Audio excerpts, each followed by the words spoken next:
Welcome everyone to Maranello and to a world in which this thing now exists. It's called the Ferrari F80 and it's the unicorn we've all been waiting for, the next chapter in Ferrari's hypercar bloodline, its ultimate expression of technology and performance, and my word, has it got some big boots to fill.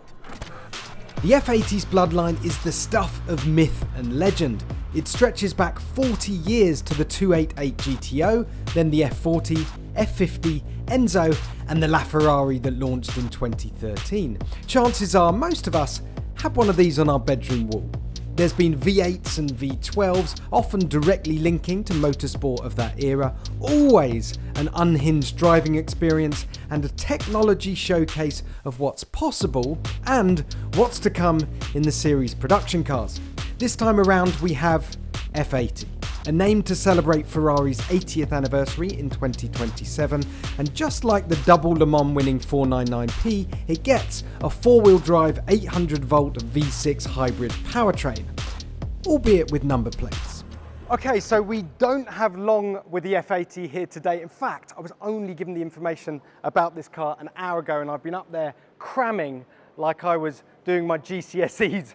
But let's start with the headlines. The first one is the fact that, pretty obviously, Ferrari wants to get across a proper race car experience with this thing. They're talking about it, echoing their Le Mans winning 499P and their F1 team, of course. So as suspected, it comes with a V6 hybrid powertrain, but probably not a hybrid powertrain as we know it. Yes, it has a 3-litre V6 twin turbo in the back, but that on its own produces 900 horsepower, which is mad because it weighs no more than the V6 in the 296 GTB, and yet it produces almost 250 horsepower more. And then on top of that, you've got two electric motors on the front axle, you've got another electric motor on the rear axle, and in total, the system produces 1200 horsepower.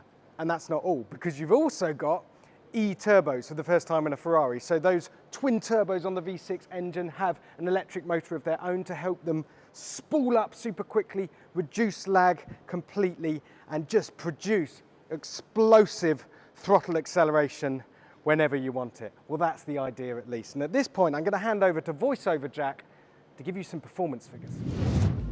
I did some maths and counted 13 electric motors on the F80, 2 on the front axle and 1 underneath the engine at the rear, together delivering that additional 300 horsepower boost, 1 on each of the two 48 volt E-turbos, 1 at each corner for the 48 volt active suspension, and 4 12 volt motors in the wing to enable all that lift and tilt. The performance then is predictably manic.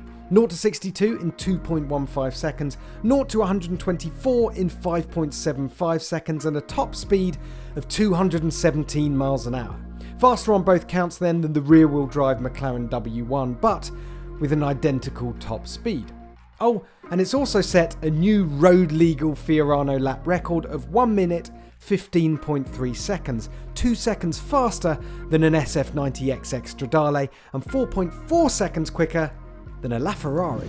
Okay, so we're going to get onto the design eventually, I promise, but first we're going to talk about aerodynamics, because arguably it's one of the most important factors with a car like this. It's the new battleground, isn't it, for supercars and hypercars like the McLaren W1 that we saw the other week. So, the raw numbers. This thing produces 1,000 kilograms of downforce at 155 miles an hour, but how it gets there is fascinating. Just under half of that is produced from the underbody, and it's the way that this car controls the air to produce maximum downforce or to bleed it all off and reduce drag for high speeds down the straight. So the first active device you've got is right here underneath here. Now, in its normal default position, that's creating maximum downforce.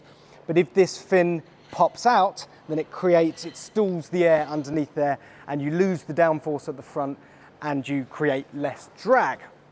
If we come around the side of the car, of course, diffusers, they're nothing new. But if you want a diffuser to be really effective, to really produce some mega downforce, then you need it to start as early as possible. You can't have it rising at more than about an 11-degree angle, so it needs to start nice and early. If you want your diffuser to start rising somewhere around here, then you need to compromise somewhere, and that's where they've produced this really narrow, tighter cabin. We're going to have a look at that in a minute, but what that allows is space underneath it for this diffuser to rise all the way up until you get round to the back of the car, and you've got these massive Venturi tunnel exits at the back producing all that downforce. And of course, you've got this wing, proper edge-to-edge wing. There's a great shot of it on the rolling chassis over there, which we'll drop in here so you can see just how prominent it is. Obviously, the whole thing can rise up here and then it can tilt and flex the angle right forward for maximum downforce, or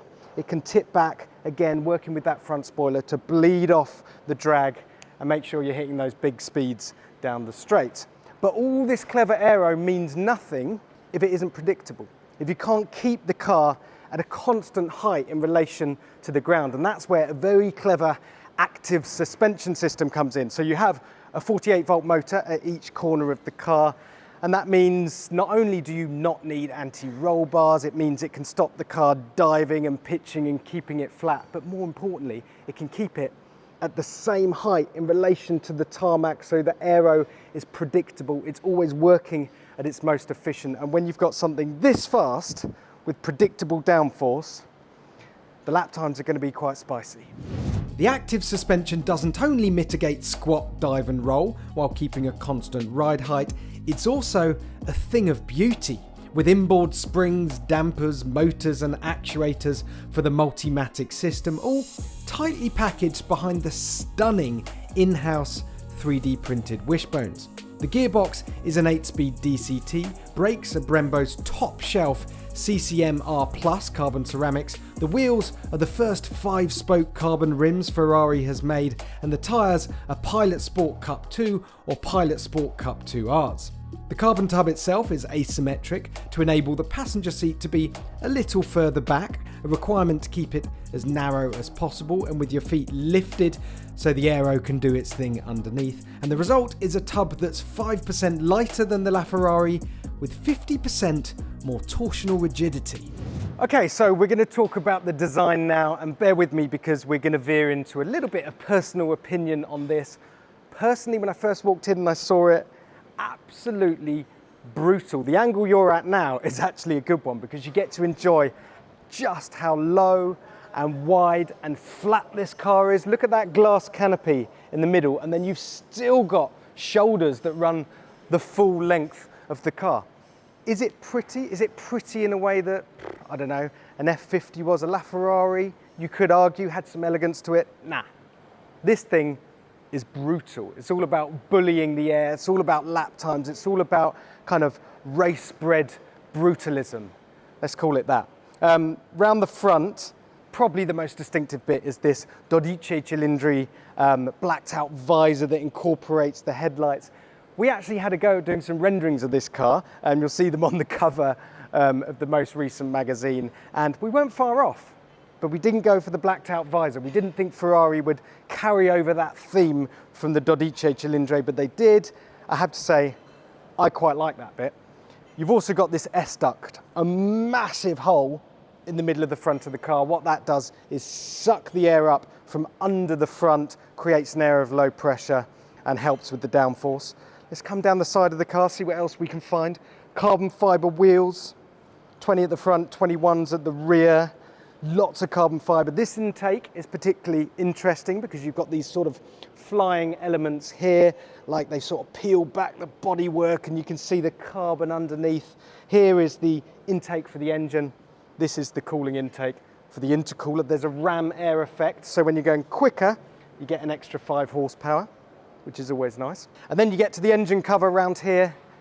Louvres, 6 of them, 1 for each of the cylinders under the cover. Are people going to be miffed that it's only a V6? I mean, look, they're right. They're 499p. It's won Le Mans twice now. The F1 car, it's a V6 hybrid. So they are staying true to their motorsport endeavours, but personally I prefer a V12. Either way, come around the back. And the final thing to notice is one single exhaust, and the fact that they've been showing this to customers and they didn't want to reveal the F80 name yet, so they've just called it the new supercar. Don't worry, that isn't actually the new name. If I'm being totally honest, it's not a design that woos you immediately. It's too blocky and brutal for that. But Chief Design Officer Flavio Manzoni talks about beauty being in the truth. And this shape is certainly true to what lies underneath, an aero-obsessed race car for the road. Speaking of extreme aero, McLaren's new hypercar, the W1, was revealed just weeks ago. A V8 hybrid aero-driven rear-wheel drive firework weighing 125 kilograms less than the all-wheel drive F80 that weighs 1,525 kilograms dry. The McLaren, by the way, also gets more power. 1,258 brake horsepower sent directly to the rear wheels. Yeah, good luck with that. You'll remember Porsche revealed the all-electric Mission X over a year ago too, although they're probably now scratching their heads figuring out how to stuff an engine into it, given the lack of demand for pure EV hypercars. But you see what I'm getting at. A Holy Trinity Part 2 test is most definitely brewing. All right, enough messing around. Should we have a look inside? Handle down here, butterfly doors, and that's just brilliant. Look at that entire chunky sill just comes with you, revealing the side of the cockpit, the tub. And you can just see the way it's beautifully tapers inside those front wheels, getting narrower as you head forward. All part of the aerodynamic package that was considered before anything else on this car. Right, let's see if I can get in with some grace.